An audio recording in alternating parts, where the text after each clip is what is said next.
வல்லமை படம் எப்படி இருக்கு? படம் ரொம்ப நல்லா இருக்குது. ஒரு யதார்த்தமான ஒரு மூவி. ரொம்ப நல்லா இருக்குது படம். ஓகே, பெண் பாலியல் அதை பத்தி தான் அந்த படம் பேசியிருக்காங்க. ஆணித்தரமா சொல்லியிருக்காங்க. ரொம்ப ஸ்ட்ராங்காக சொல்லியிருக்காங்க. ரொம்ப யதார்த்தமாக ஒரு சினிமாத்தனம் இல்லாமல் யதார்த்தமாக சொல்லியிருக்காங்க. ரொம்ப நல்ல மூவி. இன்றைய காலகட்டத்தில் இந்த மாதிரி படங்கள் எவ்வளோ ஒரு இன்னும் இந்த மாதிரி படங்கள் எத்தனை படங்கள் எடுத்தாலும் அவேர்னஸ்ன்றது வந்து இன்னுமே விழிப்புணர்வா இல்லை நிறைய பேர். இல்லை, இது தேவை தான். நிச்சயமாக எந்த அளவுக்கு குற்றங்கள் பெருகிட்டே வருதோ அந்த அளவுக்கு நம்ம வந்து இதை சொல்லிக்கிட்டே இருக்கணும். அப்போ தான் ரீச் ஆகும். ஒரு பெரிய முயற்சி இல்லாமல் ஒரு யதார்த்தமாக சொல்லியிருக்காங்க. எந்த சினிமாத்தனமாக இல்லாமல் ரொம்ப அழகாக இருக்குது, டச்சிங்காக இருக்குது. பெண் பிள்ளைங்க பெற்ற குறிப்பா அந்த பேரண்ட்ஸ் இந்த படத்தை எவ்வளவு முக்கியமா பார்க்கணும்? நிச்சயமாக எல்லாருமே பார்க்கணும். இன்றைக்கி நாம் பார்க்குறோம், செய்தித்தாள்கள், நியூஸ் பேப்பர் எல்லாத்துலேயுமே வருது. கண்டிப்பாக எல்லாரும் ஒரு பெண்ணை பெற்ற எல்லா தந்தைகளுக்கும் பார்க்க வேண்டிய ஒரு முக்கியமான படம். உங்களுக்கு படம் பிடிச்சிருந்துச்சு? ரொம்ப நல்லா இருக்கு. சொல்ல வேண்டிய விஷயத்தை கரெக்டாக சொல்லியிருக்காங்க. ரொம்ப நல்லா சொல்லியிருக்காங்க. படம் இன்ட்ரெஸ்டிங்காக எடுத்துட்டு போகிறாங்க. ரொம்ப இன்ட்ரெஸ்டிங்காக இருக்குது. நல்ல படம். வல்லமை எப்படி சார்? சார், வல்லமை வந்து ரொம்ப ஒரு நல்ல அருமையான படமாக இருக்குது. ஒரு சைல்டு அபியூஸ் கதை தான் அது. நிறைய படங்கள் தமிழில் வந்திருக்கு.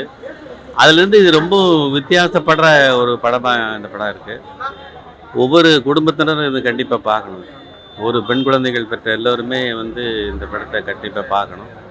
ஒரு அப்பாவும் பொண்ணுக்குமான ஒரு ஒரு புரிதல், ஒரு பாசத்தை வந்து ரொம்ப நல்லா வெளிப்படுத்தியிருக்காங்க. இன்றைய காலகட்டத்துக்கு ஏற்ற ஒரு படம். சைல்டு அபியூஸுங்கிறதுனால ரொம்ப அசிங்கமாக அதெல்லாம் காமிக்காமல் ரொம்ப சின்ன சின்ன ஒரு நல்ல உரையாடல், ஒரு விரசமில்லாத ஒரு டைலாக்ல இந்த கதையை வந்து ரொம்ப அப்படி கொஞ்சம் சுலபமாக நகர்த்தி கொண்டு வராங்க. நல்லா இருக்கு. ஒரு ஒரு நல்ல சிறந்த படத்தை பார்க்கறது காலகட்டத்துக்கு இந்த படம் எவ்வளவு ஒரு முக்கியமான படம்? கண்டிப்பாக. ஏன்னா இன்னைக்கு சைல்டு அபியூஸ் நிறைய பேப்பர்களில் பார்க்குறோம். டெய்லி ஒரு குழந்தைகள் பாதிக்கப்பட்டதை பார்க்குறோம். அதுக்கு ஒரு பாடமாக கூட இதை எடுத்துக்கலாம். நம்ம எப்படி வளர்த்தணும், ஒரு குழந்தைய எப்படியெல்லாம் ஜாக்கிரதையாக இருக்கணும். நல்ல டைலாக்லாம் வச்சுருப்பாங்க. அப்பா வயசில் இருக்கிறவங்களாம் அப்பா இல்லாமங்கிற மாதிரி எல்லாம் நிறைய டைலாக் இருக்குது. எப்படி நம்ம குழந்தைகளுக்கு எப்படி தவறு ஏற்படுங்கிறது குழந்தைக்கே தெரியாமல் கூட இன்றைக்கி பண்ணக்கூடிய நிறைய வாய்ப்பு. அதெல்லாம் சொல்லியிருக்காங்க. இதை நம்ம விழிப்புணர்வு நமக்கும் தெரியாமல் தவறுகள் நடக்கும், எப்படி எச்சரிக்கையாக இருக்கணுங்கிறதுக்கான ஒரு படமாகவும் நான் இந்த படத்தை பார்ப்பேன். நல்ல சமுதாயத்துக்கு ஏற்ற கருத்துக்களை எனக்கு சொல்லியிருக்காங்க. எந்த விதமான ஒரு வியாபாரத்தனம் இல்லாமல் ஒரு எஜுகேஷன் மாதிரியும் அதே சமயத்தில் இன்ட்ரெஸ்டிங்காகவும் ரொம்ப அருமையாக பண்ணியிருக்காங்க. படம் நல்லா வந்திருக்கு சார்.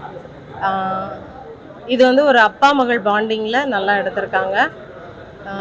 என்னை பொறுத்தவரையில் பிரேம்ஜி சார் இவ்வளோ நாளும் காமெடியாக நடிச்சிருக்காங்க. இவ்வளோ நடிப்பு திறமையை உள்ளே வச்சுட்டு காமெடியில் இருந்தாங்கங்கிறது இந்த படத்தை பார்த்ததுக்கப்புறம் தான் கொஞ்சம் ஆச்சரியமாகவே இருந்துச்சு. அவருக்கு இது ஒரு டேர்னிங் பாயிண்டாக இருக்கும்னு நினைக்கிறேன்.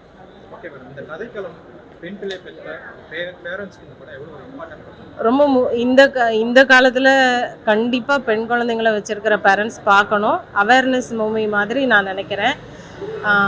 அதுவும் இல்லாமல் மிடில் கிளாஸில் இருக்கிற பெண் குழந்தைகளை வச்சுருக்கிற பேரண்ட்ஸ் என்ன பண்ணுவாங்கங்கிறத இதில் காமிச்சிருக்காங்க. கதாபாத்திரம் எல்லாருமே நல்லா வாழ்ந்திருக்காங்க. நடிச்சிருக்காங்கன்னு சொல்கிறத விட எல்லாருமே நல்லா வாழ்ந்திருக்காங்க. பெண் குழந்தைய கவனமாக பார்த்துக்கணும்.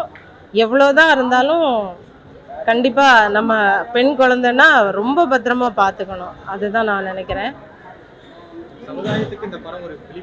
கண்டிப்பாக விழிப்புணர்வு அவேர்னஸோடு இருக்குது. அது கண்டிப்பாக வந்து பார்க்கணும். இப்போ எல்லாருமே வந்து எவ்வளவோ மூவிஸ் எடுத்திருக்காங்க. ஆனால் இந்த பட்ஜெட்டில் இந்த மூவி ரொம்ப ஹார்ட் மெல்ட்டிங்காக இருந்தது. அந்த பாட்டெல்லாம் பார்க்கும்போது கொஞ்சம் உருகிற மாதிரி தான் இருக்குது. இதுக்கு முன்னாடி ஒரு அப்பா மகள் பாட்டு பார்த்துருக்கோம். ஆனால் இந்த பாட்டு பேசப்படும் நம்பலாம். நல்லா இருக்கு. சொல்லியிருக்காங்க.